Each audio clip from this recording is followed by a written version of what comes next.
आज हम nuclear physics का लेक्चर नंबर 7 स्टार्ट करने जा रहे हैं। इसके पहले हमने लेक्चर 6 कंप्लीट कर लिए हैं, टोटल लेक्चर जो थे, और वो सभी लेक्चर चैप्टर फर्स्ट से संबंधित थे। आज हम chapter number 2 nuclear binding energy को स्टार्ट करने जा रहे हैं। तो सेकेंड चैप्टर का ये फर्स्ट लेक्चर है और टोटल देखें तो न्यूक्लियर फिजिक्स का लेक्चर नंबर 7 है। ये जो टॉपिक है, ये जो चैप्टर है, ये अपने न्यूक्लियर बाइंडिंग एनर्जी से संबंधित है कि न्यूक्लियस की एनर्जी से संबंधित है। अब न्यूक्लियस की एनर्जी क्या होगी, उसकी बाइंडिंग एनर्जी क्या होगी, उसको समझाने के लिए हमने यहाँ पर एक छोटा सा फिगर बनाया है और उस फिगर के अंदर एक तो हमने नाभिक बनाया है। नाभिक में 2 नंबर इसमें शो कर रखे हैं, अंदर ए और बी दोनों साथ में ही हैं। चूँकि हमें पता है कि नाभिक के अंदर न्यूक्लियन होते हैं, या ये कहें कि नाभिक के अंदर प्रोटॉन और न्यूट्रॉन होते हैं।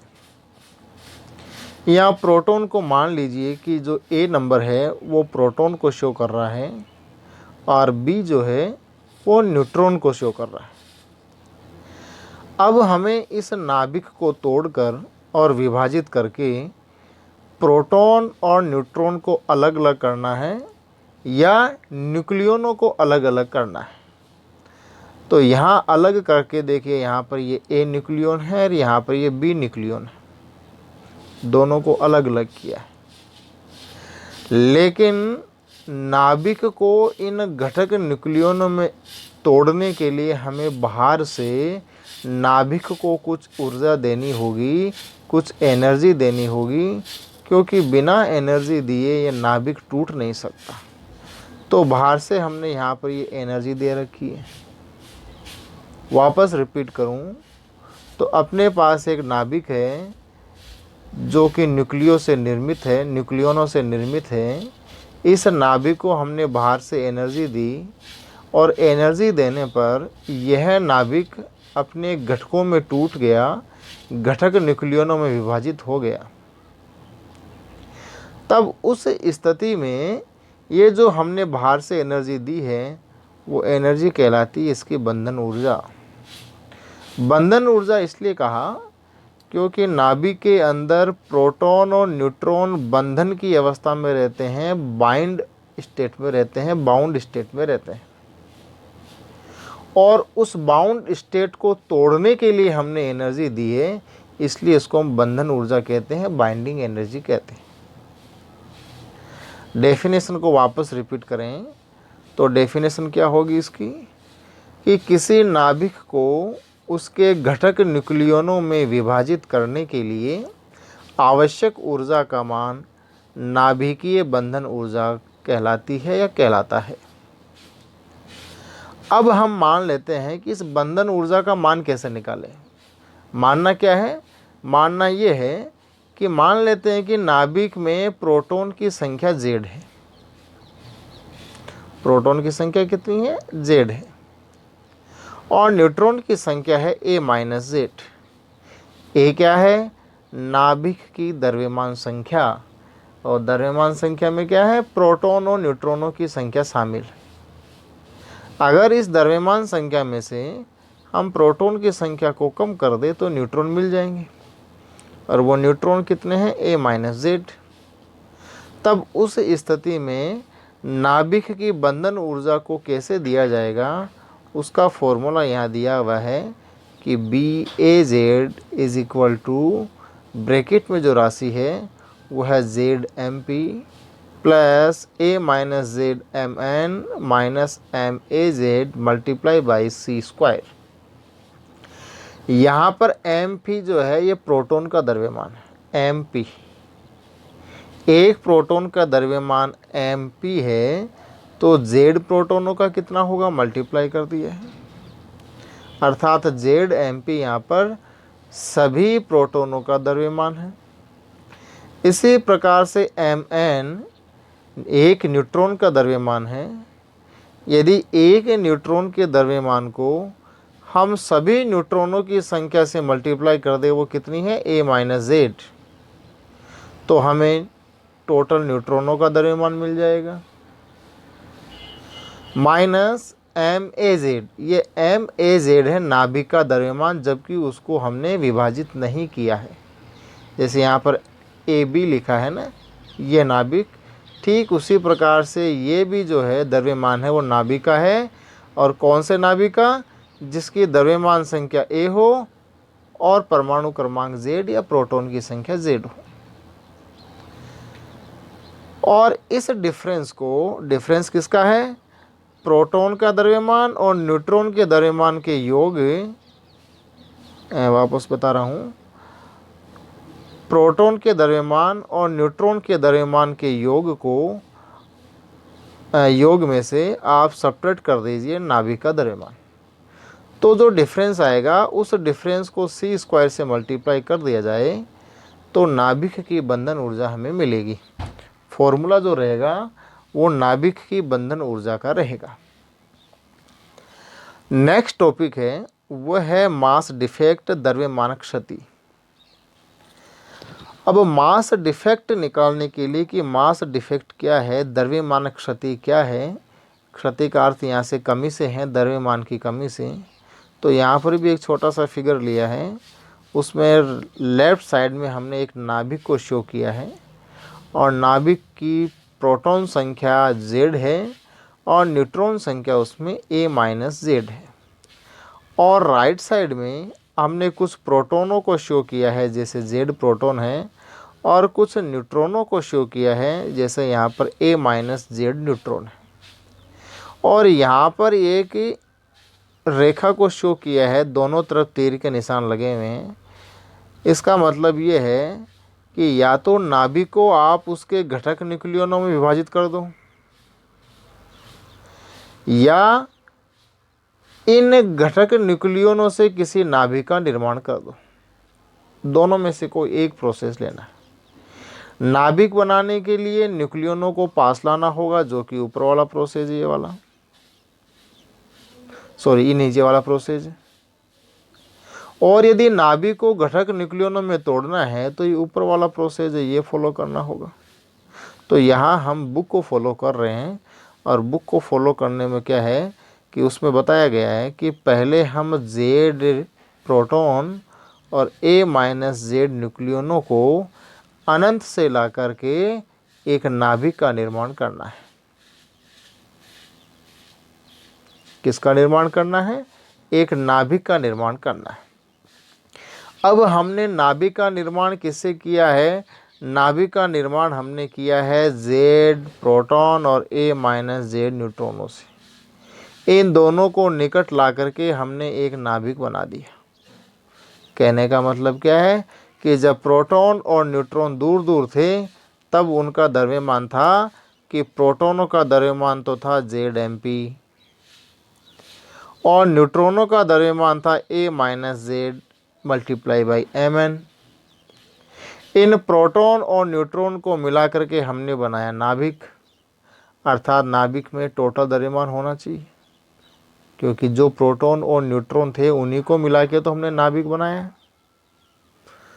तो यदि इन प्रोटॉन के द्रव्यमान को न्यूट्रॉन के द्रव्यमान को जोड़ दें तो वह द्रव्यमान इस नाभिक का रहना चाहिए, क्योंकि इन्हीं से मिलकर के बना है। लेकिन जब इनका द्रव्यमान कैलकुलेट करते हैं तो देखते हैं कि नाभिक का द्रव्यमान MAZ और प्रोटॉन के द्रव्यमान और न्यूट्रॉन के द्रव्यमान का योग इक्वल नहीं होता, जबकि होना इक्वल चाहिए था, बल्कि कुछ डिफरेंस मिलता है। अब ये जो डिफरेंस है, ये जो द्रव्यमान की कमी है, वो द्रव्यमान की कमी कहलाती है मास डिफेक्ट, द्रव्यमान क्षति। और उसको इस फॉर्मूले से लिखा है ΔM = ZMP plus A-Z Mn। ये तो प्रोटॉन और न्यूट्रॉनों के द्रव्यमानों का योग और माइनस नाभिक के द्रव्यमान का योग। ये डिफरेंस मिला अपने को मास डिफेक्ट की फॉर्म में। अब यदि इस मास डिफेक्ट ΔM को अपन C² से मल्टीप्लाई कर दें आइंस्टीन के फॉर्मूले से, एनर्जी और मास का जो रिलेशन है उसके अकॉर्डिंग, कि यदि हम डेल्टा एम को सी स्क्वायर से मल्टीप्लाई कर दें तो हमें एनर्जी मिलेगी और वो एनर्जी कहलाएगी binding energy of nucleus, nucleus की बाइंडिंग एनर्जी। यहाँ पर डेल्टा एम को हमें एटॉमिक मास यूनिट में लिखना है और यदि उस नंबर को हम 931.5 मिलियन इलेक्ट्रॉन वोल्ट से मल्टीप्लाई कर दें तो हमें एनर्जी मिलेगी इलेक्ट्रॉन वोल्ट में या मिलियन इलेक्ट्रॉन वोल्ट फॉर्म में। तो जैसा भी उचित रहे उसी हिसाब से इसको मल्टीप्लाई कर लेंगे, लेकिन मूल जो टॉपिक था अपना था वो द्रव्यमान क्षति। और द्रव्यमान क्षति क्या थी? वो द्रव्यमान क्षति थी कि नाभिक का द्रव्यमान उसमें स्थित प्रोटॉन और न्यूट्रॉनों के द्रव्यमान के योग से कुछ कम होता है। तो जो कमी है वो कमी कहलाती है द्रव्यमान क्षति। नेक्स्ट टॉपिक है अपना पैकिंग फ्रैक्शन, संकुलन गुणांक। अब संकुलन गुणांक जो है, इस संकुलन गुणांक में दो तरह के द्रव्यमान लिए गए। एक तो हमें नाभिक की द्रव्यमान संख्या मिलेगी और उस द्रव्यमान संख्या को हम सदैव कैपिटल ए से लिखते हैं, जिसको हम नाभिक का द्रव्यमान कहते हैं।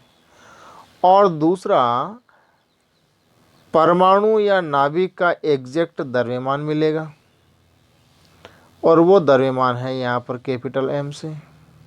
इसको मास स्पेक्ट्रोग्राफ से अपन कैलकुलेट कर सकते हैं। तो दो तरह के द्रव्यमान हो गए, एक तो एग्जैक्ट मास यथार्थ द्रव्यमान और दूसरा द्रव्यमान संख्या ए। तब परमाणु के एग्जैक्ट मास एम और द्रव्यमान संख्या ए का अंतर, उसको लिखा यहाँ पर देखिए कैपिटल एम माइनस ए, यहाँ लिखा हुआ का अंतर प्रति एकांक द्रव्यमान संख्या, अर्थात इस डिफरेंस को हमें द्रव्यमान संख्या से डिवाइड करना है। का अंतर प्रति एकांक द्रव्यमान संख्या उस परमाणु का, उस नाभिक का संकुलन गुणांक कहलाता है। फॉर्मूला यहाँ पर दिया है जो सिंपल अभी लिखा अपने, packing fraction F is equal to difference M minus A upon capital A द्रव्यमान संख्या। इस डिफरेंस को लिखा है डेल्टा से अपॉन ए। यहाँ से हम एग्जैक्ट द्रव्यमान का मान निकालें तो एग्जैक्ट द्रव्यमान की वैल्यू आती है capital M is equal to capital A 1 plus F से मल्टीप्लाई करना है। वैसे इस पैकिंग फ्रैक्शन का कोई भी फिजिकल इम्पोर्टेंस नहीं लिया जाता आजकल, कोई फिजिकल इम्पोर्टेंस नहीं है, लेकिन फिर भी इसकी डेफिनेशन हमें लर्न रहनी चाहिए। यहाँ पर एक एग्जांपल भी दिया है कि लिथियम का एग्जैक्ट जो द्रव्यमान है वो है 7.016005 एटॉमिक मास यूनिट है। तब इसका पैकिंग फ्रैक्शन कितना होगा? तो पैकिंग फ्रैक्शन निकालने के लिए हमें दो ही चीज़ों की ज़रूरत है, एक तो एग्जैक्ट मास m की, वो ये है, और दूसरी द्रव्यमान संख्या कैपिटल A की, और वो द्रव्यमान संख्या कैपिटल A यहाँ पर ये 7 है। अगर दोनों चीज़ अपने पास है तो हम पैकिंग फ्रैक्शन की वैल्यू निकाल सकते हैं। अब ये आगे जो है हमें एक ग्राफ दिया हुआ है, ग्राफ है, और वो ग्राफ किस किस के बीच में है कि द्रव्यमान संख्या और पैकिंग फ्रैक्शन के बीच का ग्राफ। ये द्रव्यमान संख्या है और ये इधर पैकिंग फ्रैक्शन है। इधर एक ग्राफ और दिया है और वो ग्राफ है द्रव्यमान संख्या ए और डेल्टा। ये डेल्टा क्या था?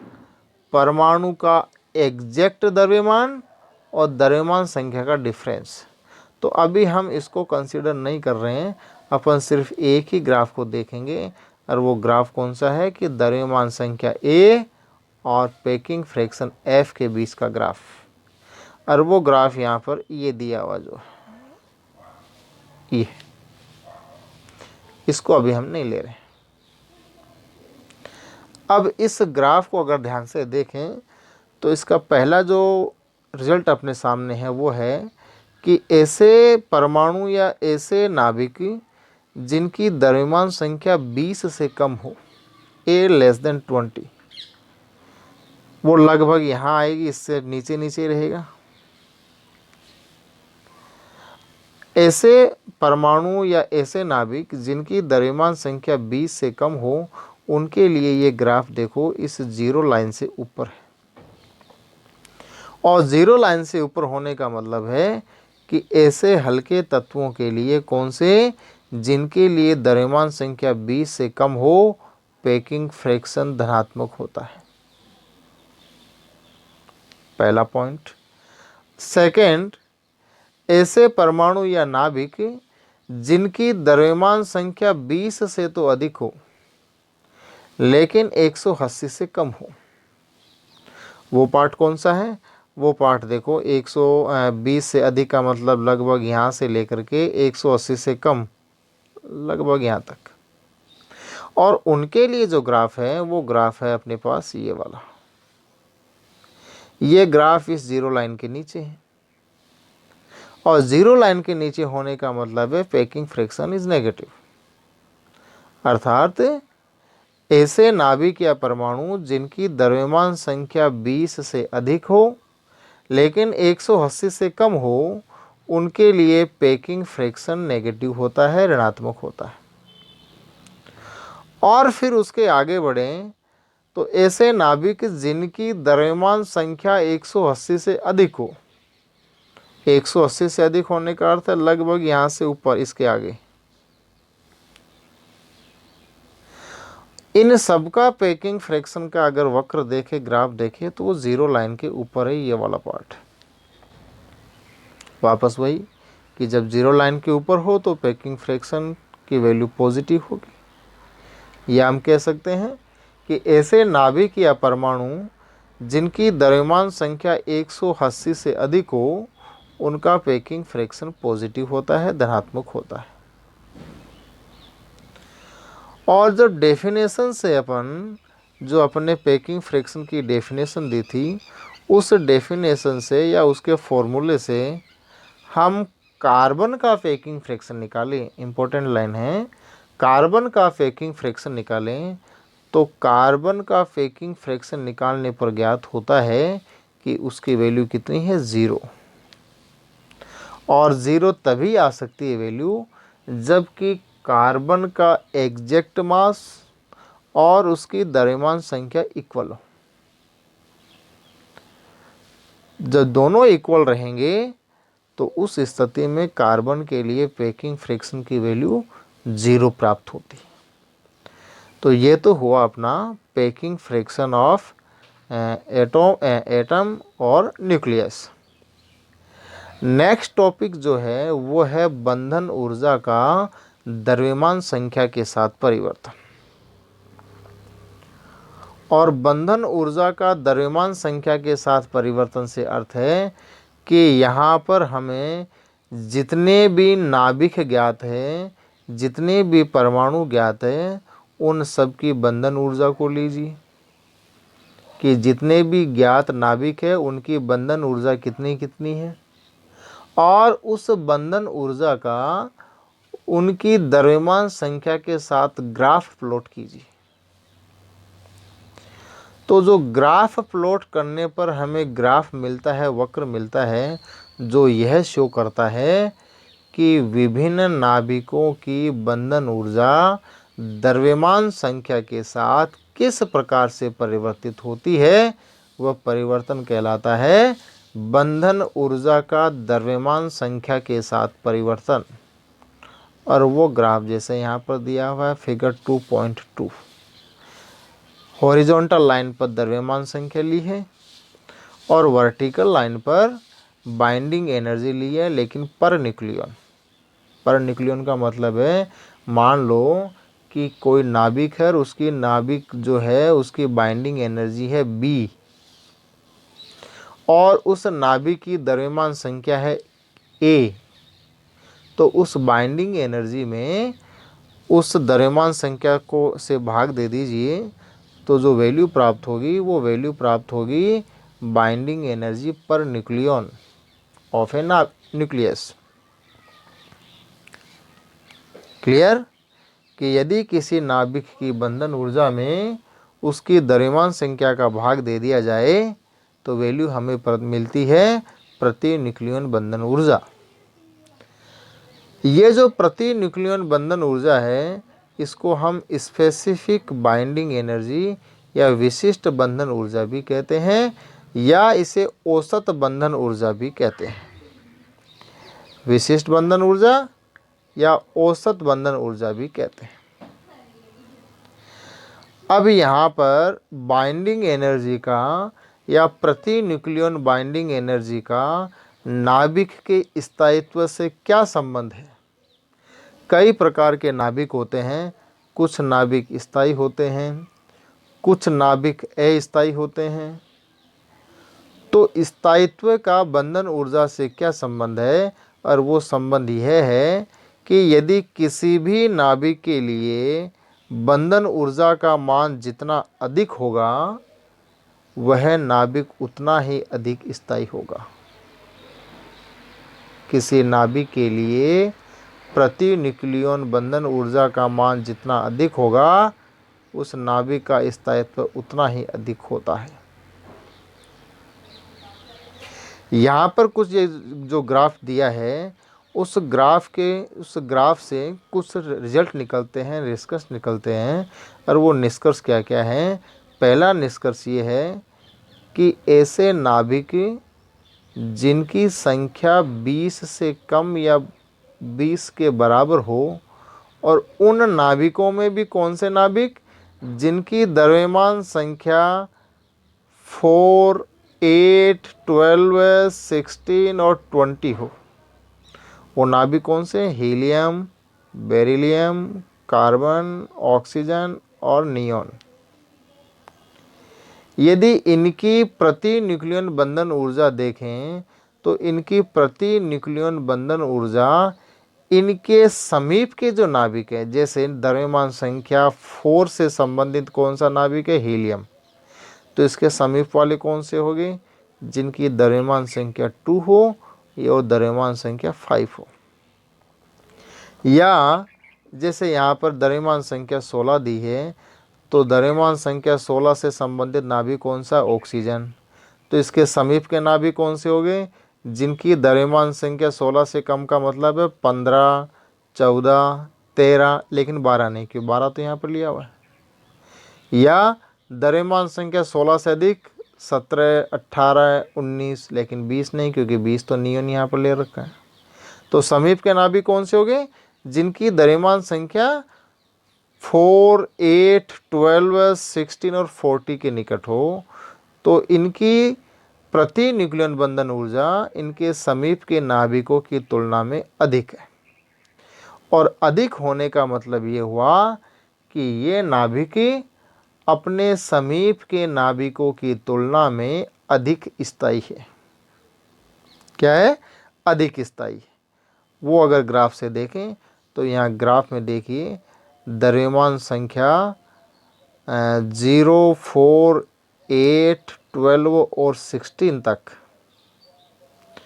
0, 4, 8, 12 और 16 तक इनके ग्राफ देखें तो ग्राफ से शो होता है कि 4 पर एक पीक आती है, 18 पर पीक है, 12 पे पीक है और 16 पर पीक है। लेकिन इनके समीप के नाभिकों की बंधन ऊर्जा कुछ कम है।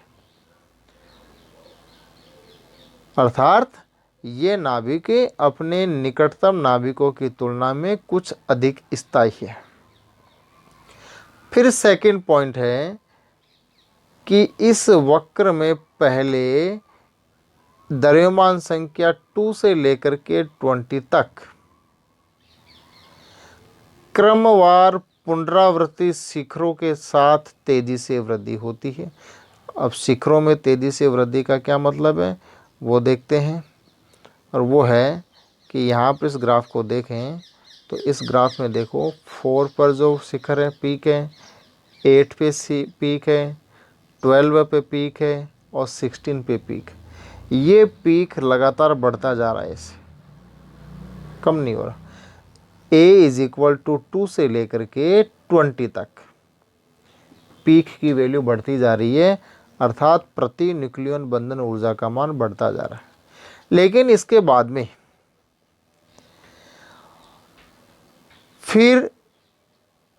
बाद में प्रति न्यूक्लियन बंधन ऊर्जा का मान धीरे धीरे बढ़कर और लास्ट में द्रव्यमान संख्या 56, वो किसके लिए? फेरस के लिए।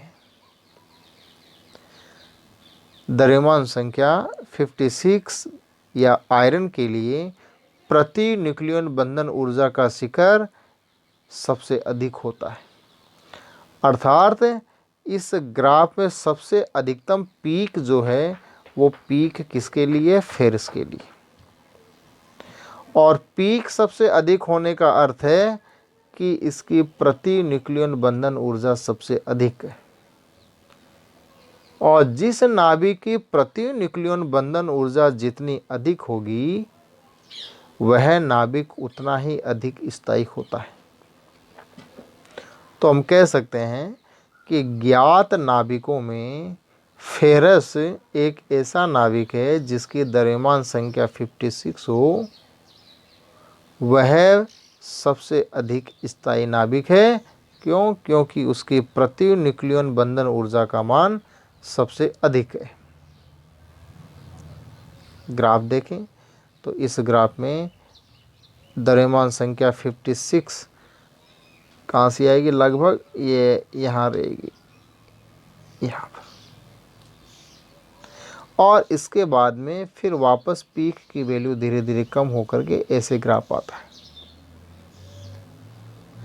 नेक्स्ट पॉइंट जो है वो है थर्ड पॉइंट कि A ग्रेटर देन 56 द्रव्यमान संख्या वाले नाभिकों के लिए, जिनकी द्रव्यमान संख्या 56 से अधिक हो, प्रति न्यूक्लियन बंधन ऊर्जा धीरे धीरे मोनोटोनिकली कम होती है और इसका मान घटकर लास्ट में यूरेनियम, जिसकी द्रव्यमान संख्या 238 है, इसका मान घटकर कितना रह जाता है? 7.6 मिलियन इलेक्ट्रॉन वोल्ट पर न्यूक्लियन हो जाता है। नेक्स्ट पॉइंट है कि प्रति न्यूक्लियन बंधन ऊर्जा के वक्र से हम कह सकते हैं कि A greater than equal to 16 के लिए प्रति न्यूक्लियन बंधन ऊर्जा लगभग समान का मतलब है कि A greater than equal to 16 के लिए प्रति न्यूक्लियन बंधन ऊर्जा लगभग 8 मिलियन इलेक्ट्रॉन वोल्ट पर न्यूक्लियन रहता है। हाँ, 8 से कम ज़्यादा रह सकता है, लेकिन जो औसत वैल्यू है वो दी है, वो कितनी है? 8 million electron volt. Next point जो है वो ये है कि यह वक्र मोटे तौर पर क्या व्यक्त करता है कि बहुत भारी नाभिक जिनकी द्रव्यमान संख्या 150 हो या बहुत हल्के नाभिक जिनकी द्रव्यमान संख्या 20 से कम हो। बहुत भारी नाभिक कौन से? जिनकी द्रव्यमान संख्या 150 से अधिक हो, और बहुत हल्के नाभिक जिनकी द्रव्यमान संख्या 20 से कम हो। तो 20 की द्रव्यमान संख्या वाले नाभिक कौन से बच गए? जिनकी द्रव्यमान संख्या 20 से अधिक और 150 से कम। ये 20 का जो रीजन है, 150 से अधिक वालों को छोड़ दो और 20 से कम वालों को छोड़ दो। 20 में कौन से बच गए? 20 से लेकर के 150 तक। तो इस वक्र से क्या पता चलता है कि बहुत भारे नाभिक A ग्रेटर देन 150 और बहुत हल्के नाभिक जिनकी द्रव्यमान संख्या 20 से कम हो की प्रति न्यूक्लियन बंधन ऊर्जा, इनकी ऐसे नाभिक जिनकी द्रव्यमान संख्या 20 से कम और 150 से अधिक हो की प्रति न्यूक्लियन बंधन ऊर्जा मध्य क्रम के नाभिकों की अपेक्षा कम होती है। मध्य क्रम के नाभिक कौन से आगे? जिनकी द्रव्यमान संख्या 20 से लेकर के 150 तक वेरी करती है। और यही रीजन है कि यदि बहुत भारी नाभिक, जैसे इसमें यहाँ यूरेनियम दिया है, को किसी मेथड से तोड़ दिया जाए, विभाजित कर दिया जाए, तो वह मध्य क्रम के द्रव्यमान संख्या वाले नाभिकों में विखंडित होता है। रीजन, क्योंकि उसकी प्रति न्यूक्लियन बंधन ऊर्जा का मान बढ़ जाता है, नाभिक स्थायित्व प्राप्त कर लेता है और इस प्रोसेस में ऊर्जा मुक्त होती है और इस प्रोसेस को कहते हैं नाभिकीय विखंडन। नेक्स्ट पॉइंट है कि इसी प्रकार दो या दो से अधिक बहुत हल्के नाभिक, जैसे यहाँ प्रोटॉन दिया है या हाइड्रोजन और हाइड्रोजन का दूसरा समस्थानिक ड्यूटेरियम H2 दिया है, को किसी मेथड के द्वारा मिला दिया जाए और संयुक्त कर दिया जाए और भारी नाभिक में परिवर्तित कर दिया जाए, जैसे हीलियम 4 में परिवर्तित किया है, तब भी प्रति न्यूक्लियन बंधन ऊर्जा का मान बढ़ जाता है। इस प्रोसेस में भी ऊर्जा मुक्त होती है और इस प्रोसेस को कहते हैं हम नाभिकीय संलयन। नेक्स्ट पॉइंट जो है वो यह है कि यह पाया गया है कि जब किसी नाभिक में प्रोटॉन या न्यूट्रॉन की संख्या, कुछ नंबर दिए हुए हैं 2, 8, 20, 28, 50, 82 और 126। 126 कौन सी है? जिसमें केवल न्यूट्रॉन के लिए है कि यदि ये पाया गया कि यदि किसी नाभिक में प्रोटॉन और न्यूट्रॉन की संख्या ये रहे 2, 8, 20, 28, 50, 82 और 126, तब प्रति न्यूक्लियन बंधन ऊर्जा का मान अधिक होता है।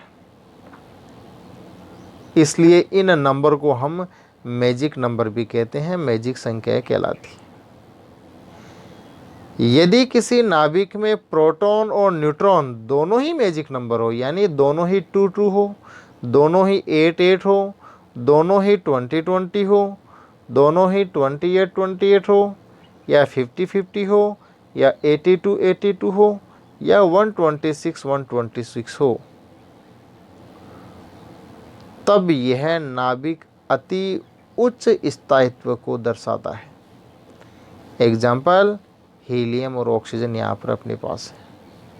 तो ये तो ग्राफ हुआ अपना प्रति न्यूक्लियन बंधन ऊर्जा का नाभिकों की द्रव्यमान संख्या के साथ ग्राफ, और इस ग्राफ से क्या क्या निष्कर्ष निकलते हैं वो निष्कर्ष हमने अभी लिए हैं।